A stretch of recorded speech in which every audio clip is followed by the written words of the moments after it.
Hey, what's going on? Tripp Kramer here from trippadvice.com. I'm doing a very exclusive and special interview with a new guy in the scene, at least new for me. I haven't heard of him until very recently, but he's got some really good content. His name is John Anthony from John Anthony Lifestyle. And you can check him out at his YouTube channel, which is youtube.com/John Anthony Lifestyle. But something's telling me you can probably just do youtube.com/John Anthony Lifestyle. I think you need to see, yeah. You do need to see? Yeah, can you throw it in the chat just so people have it? Yeah, I'll throw it in the chat right now. YouTube Live. And also, I'm going to put this in the description below. So if you're watching this later on, then you can just check out his channel below. So why am I doing an interview with John Anthony? Well, he's intrigued me a lot because he has a claim. He has a special claim that he has slept with over 1,000 women, which is quite a lot. So I'm only imagining a man who has slept with that many women has probably learned a thing or two about what attraction is, what seduction is, and how to get a girl interested in him. I mean, am I right? I've traded my life away. The past decade has just been eat, breathe, and sleep this shit. So, yeah, I've learned a few things. How old are you now? 35. I'll be 36 in October. I didn't get into the game until I was about 27. So I was a late starter. Like official game, like reading the book, The Game, and Mystery Method and all that stuff. But I've been going out ever since college, regularly to parties and stuff like that. But I think leaving college, I've been with about 17 chicks. So things have picked up a bit. So I'm curious, what got you into this? I mean, for someone who has slept with 1,000 women, even if you have that uncanny ability to be able to do that, that takes a lot of time. So you've been dedicating, like you said 10 years, I mean, a lot of time. So there must have been something that really triggered you to get this handled. I'm curious what that was. Okay, yeah. So I came from like a super reserved, super introverted, shy place, social anxiety, general anxiety. In high school, I didn't really even talk to many girls. I was probably out of 700 kids in high school, like straight up probably the most shy guy in the whole high school. I sat with like 2 other really smart guys. I just had like a natural, like genetic intelligence, like a knack for being extremely analytical, like very, very hyper analytical. So I was able to, like in high school, I was day trading stocks. I was winning all these chess tournaments. In college, I moved into playing professional poker. I was taking all these advanced placement classes in high school. I ended up going to school for computer science and philosophy. Then I did 2 master's degrees in human computer interaction and philosophy of cognitive science. And then took the LSAT, ended up going to almost went to law school, but ended up working on nuclear missiles for the U.S. government for 5 years. Like if there was a nuclear, biological, or chemical missile attack on the U.S. or our allies, how do we optimize the speed of response time and accuracy of response? So it was mostly devoted to intellectual pursuits, like the analyzation. But I had all this social anxiety, and I started becoming more extroverted like as I got into college. And one of my really smart friends who ended up doing like a PhD in quantum physics, he was like, dude, you got to read this book called The Game. He's like, it teaches you how to get girls. And I had no idea how to do it at that point. This was back when I was maybe like 23, 24. And I was like, bullshit, it sounds like a scam. To most people that hear about that there can be like a method to the madness or a strategy, they think it sounds like a bunch of snake oil or a bunch of scamming stuff. So for like 2 years, I was like, no way. And he's like, trust me, like just give it a chance. And I was like, no. And then he got into the book called The Mystery Method, written by Mystery from the community. And he's like, you got to read this one too. And I remember there was one particular night that was like the turning point where I had won like a really big poker tournament, won a whole bunch of money, took all my friends out to celebrate, we're buying all these drinks, having a good time, tried talking to a bunch of chicks and just got fucking destroyed the whole night. And I was like, dude, I remember coming back home and this was like the turning point. I was saying to one of my friends, not one of the smart ones, but I was like, dude, like that fucking sucked. Like we need to learn this shit. We need to figure this out. My buddy's been recommending this book. Like I'm going to read the fucking book. So I went and read the book, The Game. And that was like, oh my God. Right. I'm sure you've read that book before. Oh yeah, of course. Yeah. I don't know anyone who hasn't. I mean, it's funny too, because I always say to guys, like my story is no different than any other guys. That's what got me into. That's what got tens of thousands of guys into it, because no one was aware of the idea that you could learn how to meet women. And I think that book came out and was embedded into pop culture, right? It was a bestseller. So all of a sudden guys were like, wait, you could learn this stuff? This is a thing? right? So yeah, that's how it sounds like you got a hold of it as well. Yeah, so it really was kind of like a big flip, and I just treated it as just another skill game. So I always advocate to my clients, and I've always held the position this is just a skill game. I look at it just like chess, just like poker, just like if you were trying to get good at professional sports.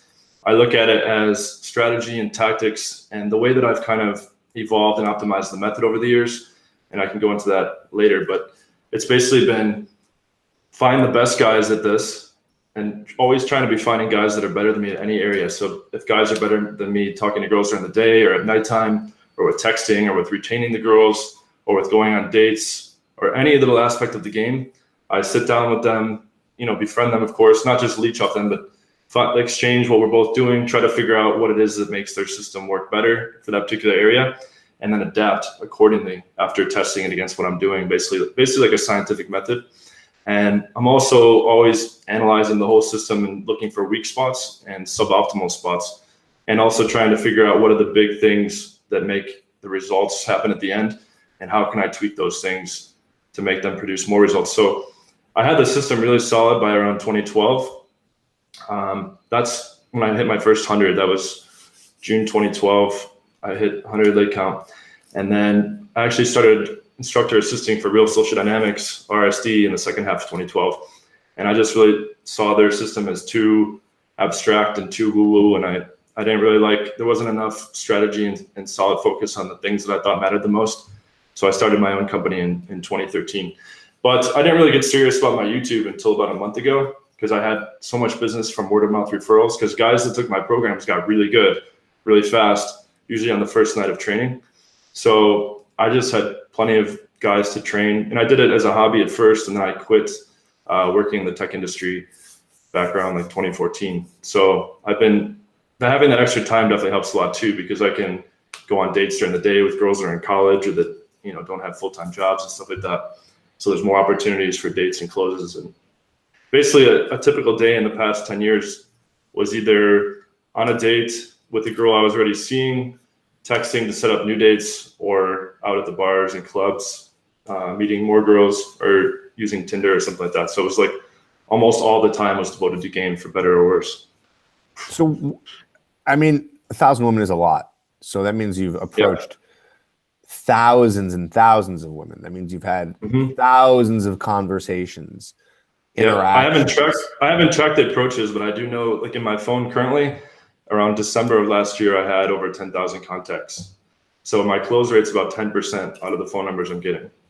So you would say then that it's a bit of a numbers game? Oh yeah, for sure. Yeah, volume has to be a part of this, but skill is a big part of this too. But I think one of the big misconceptions in the community is that, or just with guys trying to learn to get good with women, is they think that most girls they talk to will like them. Most girls they get a phone number will meet up. But I've talked to a lot of other top guys. I don't know if you can confirm these stats, if you kept track of these stats or not, but 10% seems to be, where the top guys are doing in terms of bringing a phone number to a sex encounter. So you're saying that 10 numbers, 1 out of 10 will end up be someone you're having sex with? Yep.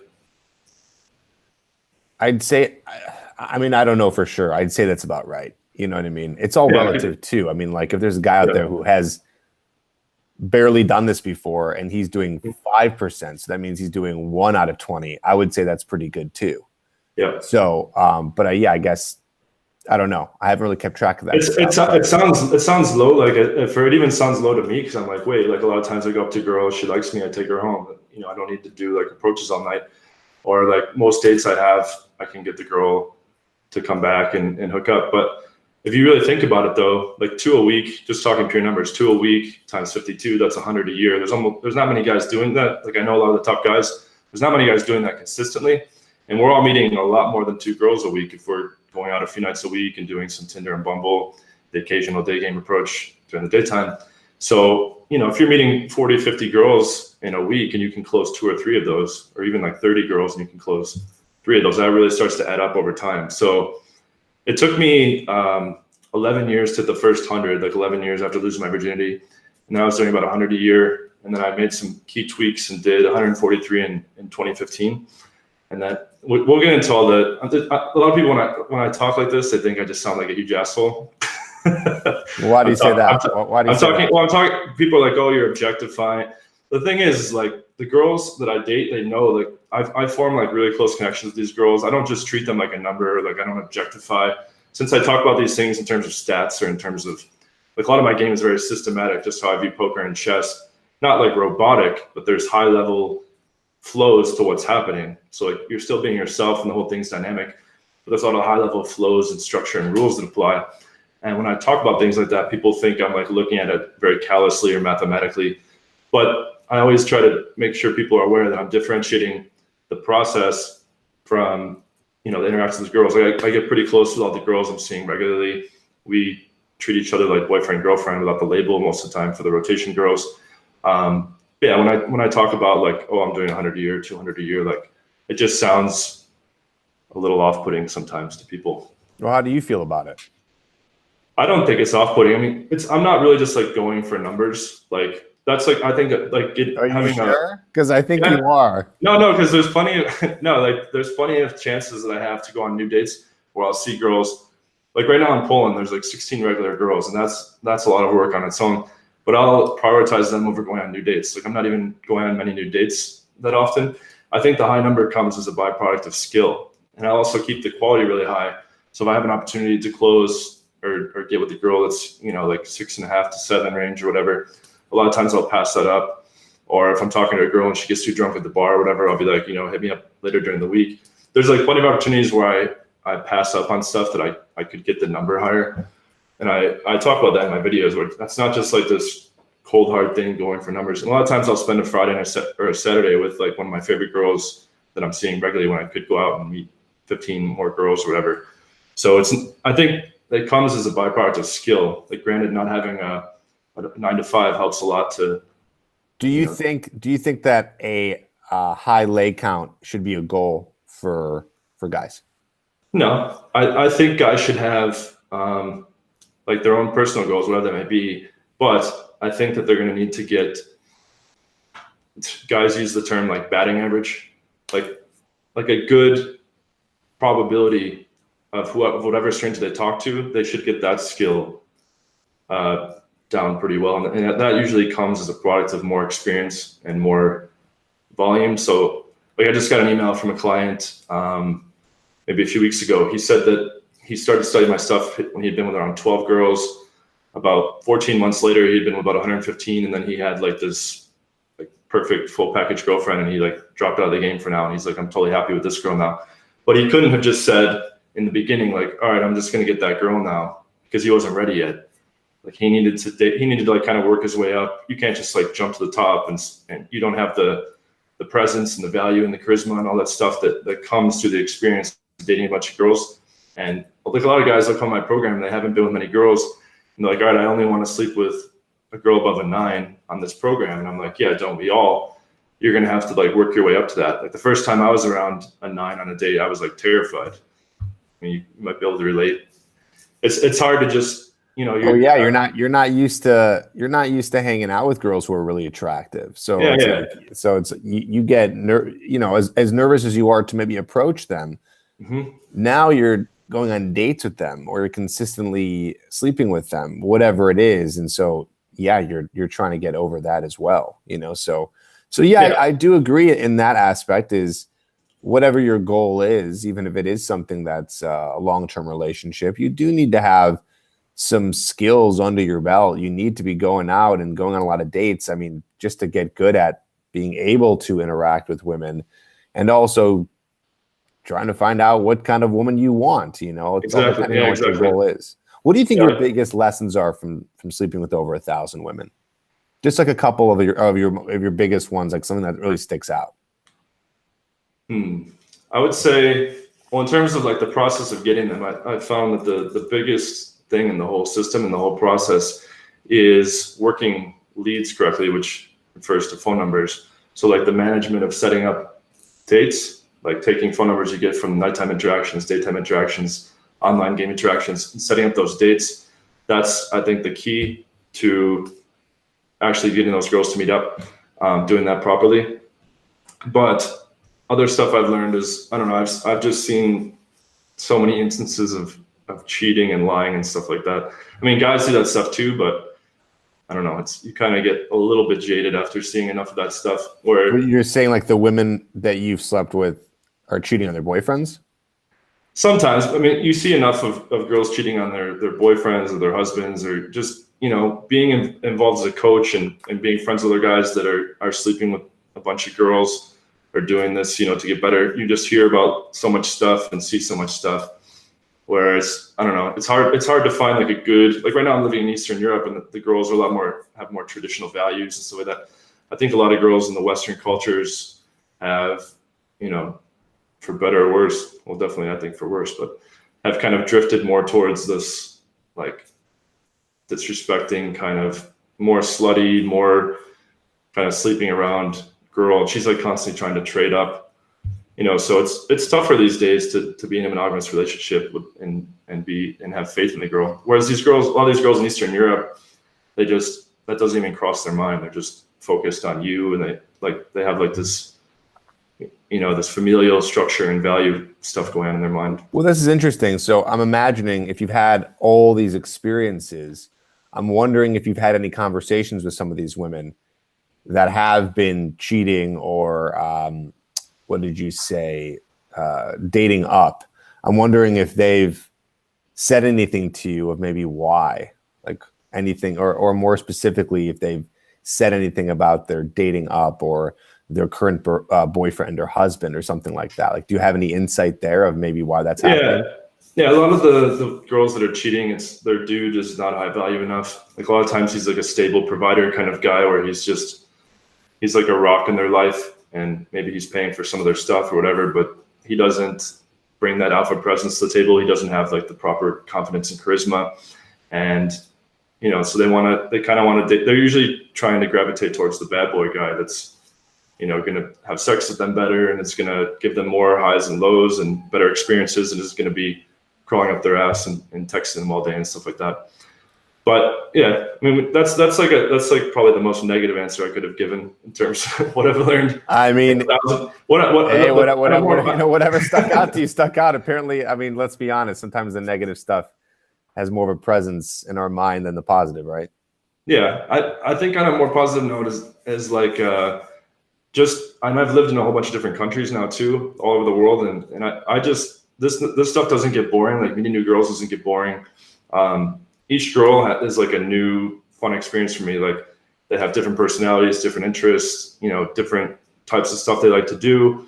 And so for me, like I just like having rotations, because they're like a harem of regular girls, because there might be like one girl that's like shy and wants to talk intellectual stuff, another girl that wants to go out and party and go to like different festivals and stuff. And then there's girls that, want to have like sit down romantic dinners, and they all have different personality types and body types. And that keeps the whole thing really interesting. So living in different cultures and experiencing different girls' personalities and different body types, that to me beats like just settling for like, okay, this is the body type I have now for a year, 5 years, or for life.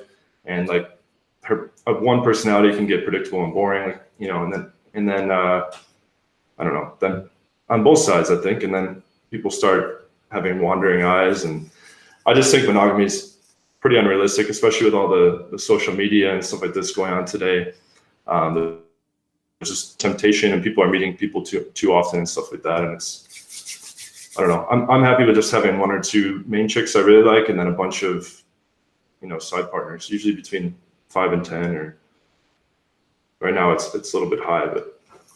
So with all of these results that you've gotten, what do you think it is that makes the biggest difference? Like, why do some guys get good and some don't?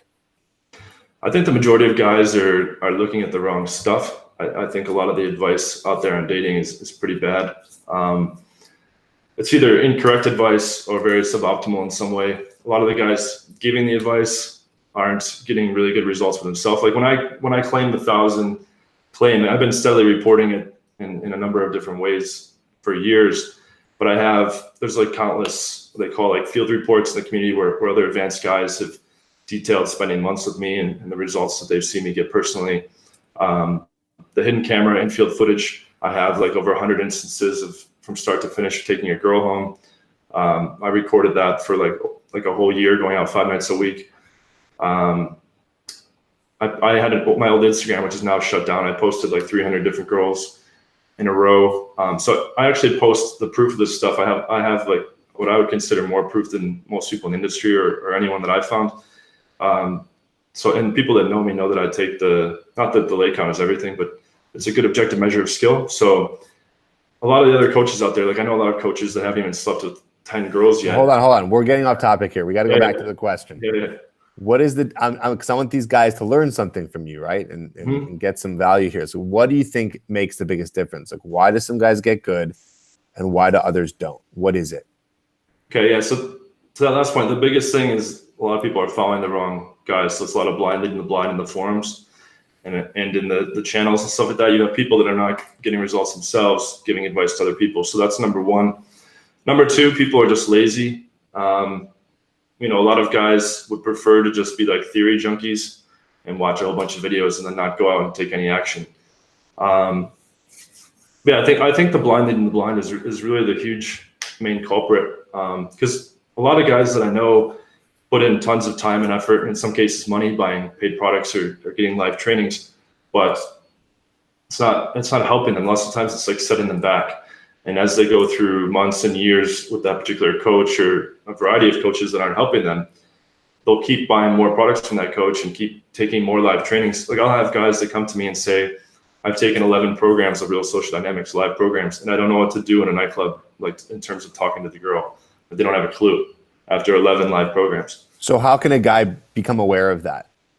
Because of course now they can, I guess, because they're hearing you say it. So there's an awareness now, but how do you know? How do you know if you're not getting the right information? How do you know if you're not getting the results that you should be getting in a specific amount of time? How do you figure that out?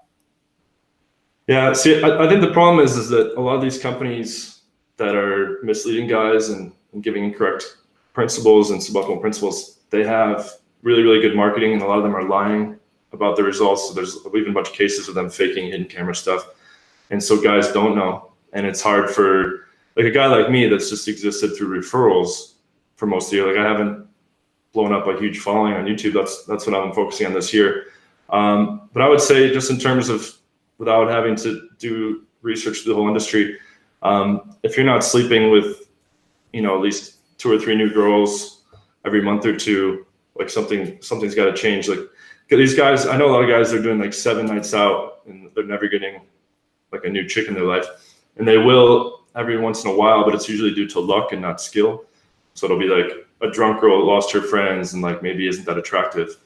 And they're like in the right place at the right time. And they're like, oh, game is working, and it's like, no, it's not. So, I mean, you see what percentage of the guys that do this, do you think, from your experience, are getting like good to a sufficient degree where they're like happy with the results? If you had to put a number on it. If I had to put, it's hard. Low. Yeah. Low. I think a lot of the stuff that we teach, I think a lot of the videos on my channel become more entertainment for guys than anything. It's really fun to watch them. It's fun to get the advice. It's like you get this cozy feeling inside that there is an answer. Yeah. So you see the potential of getting the results. And sometimes that feels good enough for guys to have. It's like the same idea as like you buy a book at a store. How many times have you bought a book and you just haven't read it? It sits there. Yeah. And it sits there. But you really wanted to buy the book and you got excited to buy the book and it felt good. But then all of a sudden you just haven't read it. I know I've done that plenty of times. I have a lot of books I haven't read, So I think a lot of guys end up getting excited by the idea of getting results. But then when it comes down to it, they realize it's a lot of work. And not every guy, not every person is cut out to do a lot of work. That's true. When I first started this, I was going out.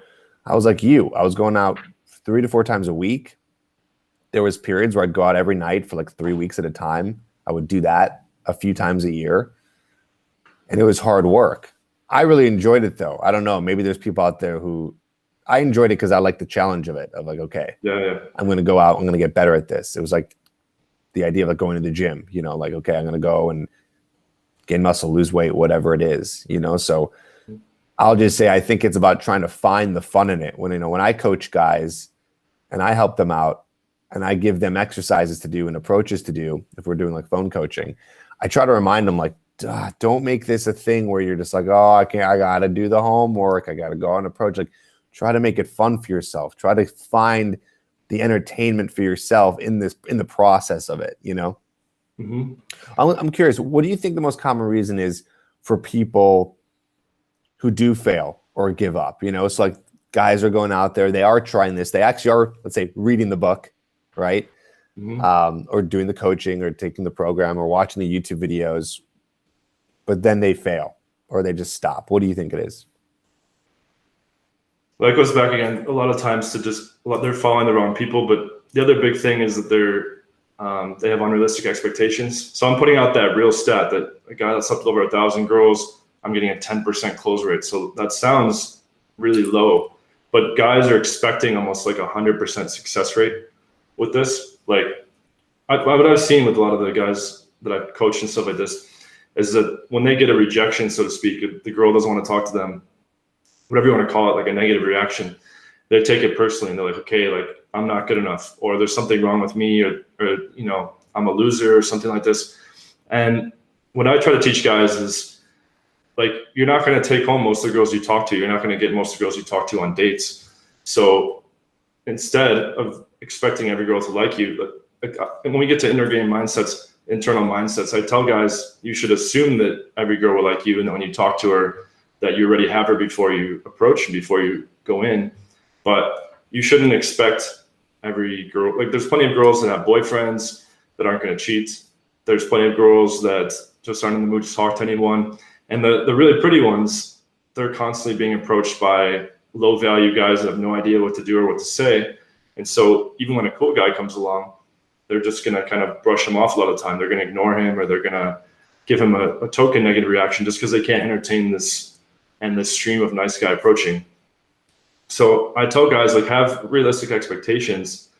And then after that, it's just finding the right coach, finding a guy that really is getting good results, which there's not many of us, and just soak up his stuff. So the stuff I'm putting out on my channel now, I really kind of cranked it up. I'm putting out 6 new videos a week, and I'm doing hidden camera breakdowns from start to finish. And I'm breaking down exactly what I'm doing, what I'm saying, so guys can copy that. I'm going through certain things that I'm doing that guys can replicate. Like I have a video on how to set up dates straight to your house, so you don't even need to take them for a drink or coffee. Like I give them the exact text I use to get them straight over to the house. Or I say, like, here's what you do once you get the girl back to your house, so there's no more guesswork there. Or like, here's exactly what I'm doing and saying to take a girl home in 5 minutes. And so guys can copy this stuff. And I get emails all the time where guys are like, just from the free YouTube stuff, the products go much deeper. But just from the free YouTube stuff, guys are like, wow, I wasn't getting any results before, and now I'm getting tons of results. So I try to keep the quality really high in terms of the content that I'm putting out, and I just way up the production the past month. I think that's what caught your attention. How did you see my channel?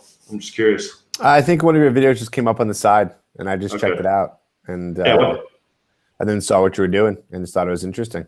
Yeah, I just started the channel like maybe a year and a half ago, even though I've been in this for like a decade. Like I said, with the referral stuff, I never really needed to go, get out there and just make a whole bunch of content, because people take my stuff were getting good, and then they'd tell all their friends, etc. But yeah, then the past month, after hitting 1,000 at the end of last year, I was like, all right, I really need to get this in front of a lot more people.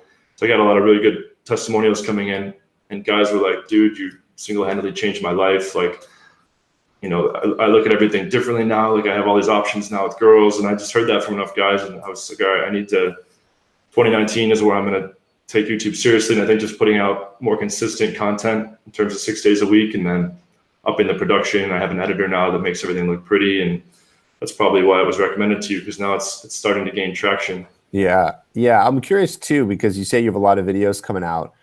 One of the things that guys struggle with the most is keeping an interaction going, right? It's like they'll ditch out pretty fast.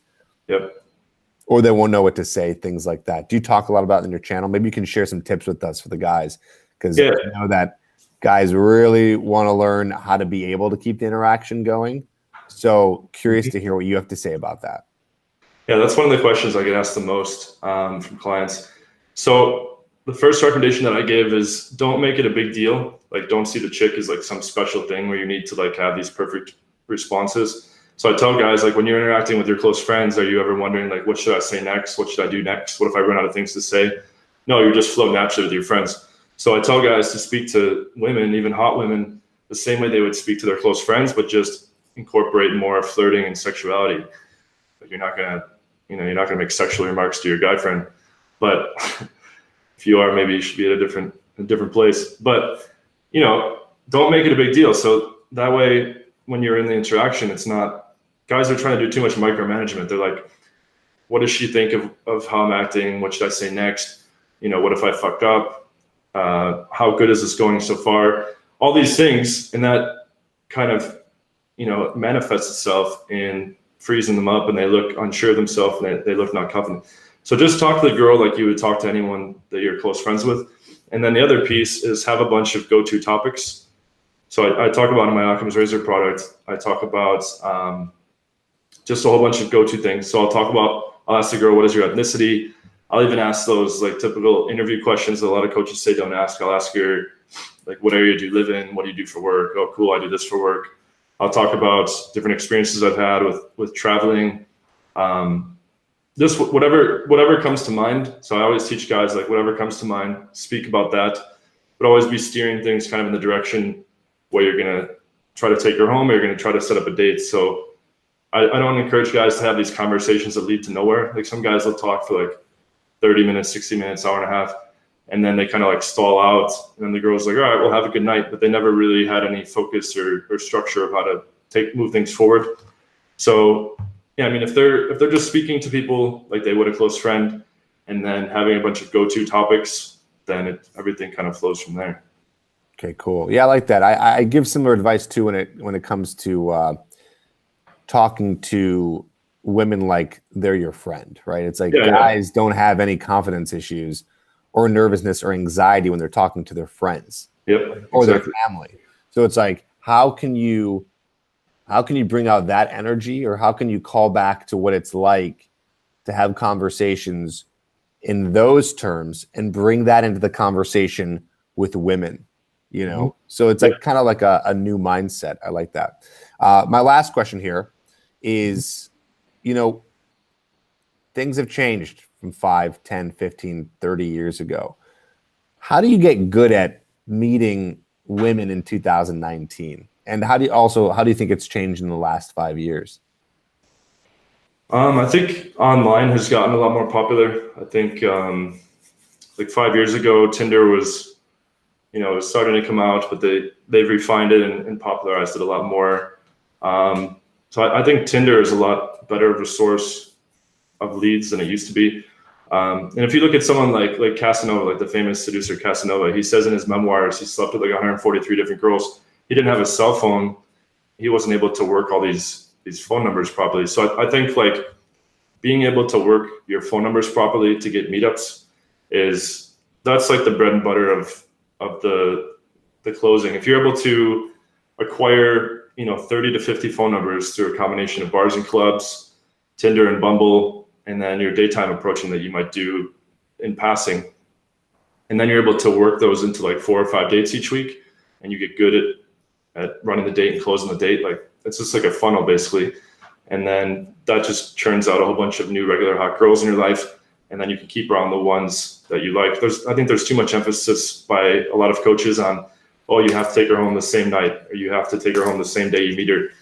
And yeah, like, I know how to do that really well, and I teach guys how to do that, but that's only one girl of the whole night, right? So the rest of the time you're gonna be getting a phone number. And I think a lot of guys don't work their phone numbers properly, and they fall through the cracks, so that a lot of these conversations and leads that they have are turning into nothing.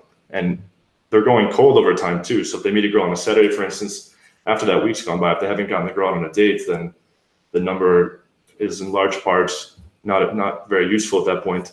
And so they go get more numbers, but they're just like this number collection leading to nowhere. So I've really focused in. I have a second product called the Leads Machine that came out January 1st of this year. It's www.sexleadmachine.com.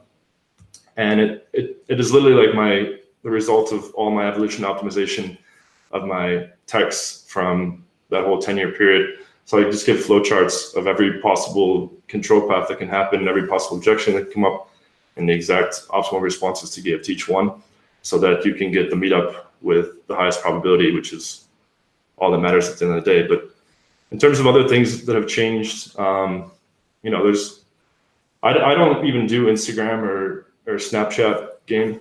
Like, I have 0 closes off Instagram and Snapchat. I just never really went that route. But I think a lot of guys are focusing too much on that stuff. They're trying to, you know, build up like this amazing Instagram and doing all this legwork and stuff, and there's just not much bang for the buck there. I don't know what you found with Instagram or Snapchat, but guys are kind of like riding these trends and putting their focus in the wrong places. Yeah, I think all that stuff is just a waste of time. You know, a lot of guys ask me questions about how do you DM a girl? How do you get her to meet up off of Instagram? It's like, it's going to be really hard. That's my answer. It's unless like, you have why like are you a making it so hard on yourself? Yeah, exactly. Yeah, unless you're some crazy influencer and you have thousands and tens of thousands of followers. But even so, what you're doing is if you're trying to focus on that, what you're not doing is spending time meeting women in person, where the attraction really happens and where the skill set makes the most difference. Because eventually you're going to be with them anyways in person. So I just think, all the new tech stuff is just a waste of time, including apps. I mean, apps are a good way to meet women. I know a lot of guys get great results from it, but I just think that you can do so much more for yourself skill-wise if you focus on meeting women in person and not, you know, going along with the technological trends that are happening. So not enough guys are focused on the fundamentals. I tell guys, like, don't worry about all this other stuff. Get the fundamentals down, and then, you know, get good at meeting a girl in real life in the daytime, the nighttime, and then you can go from there and build on it. Cool. Awesome. Well, this concludes our video. John Anthony from youtube.com/c/John Anthony Lifestyle, which I'll put down in the description. Thanks, man. Thanks for being here. Yeah, appreciate it. I was really curious to just like interview you and hear your thoughts. And I know you're a new guy in the scene in terms of social media. However, we're learning that you're not that new because you've been around for a while and you've been instructing with different companies and things like that. But yeah, man, it was cool getting to know you and doing this. So thanks for being here. And guys, if you're interested in what he has to say, you like what he had to say today, go in the description again and check out his YouTube channel there. Thanks, man. Yeah, thanks a lot. All right, take care, guys.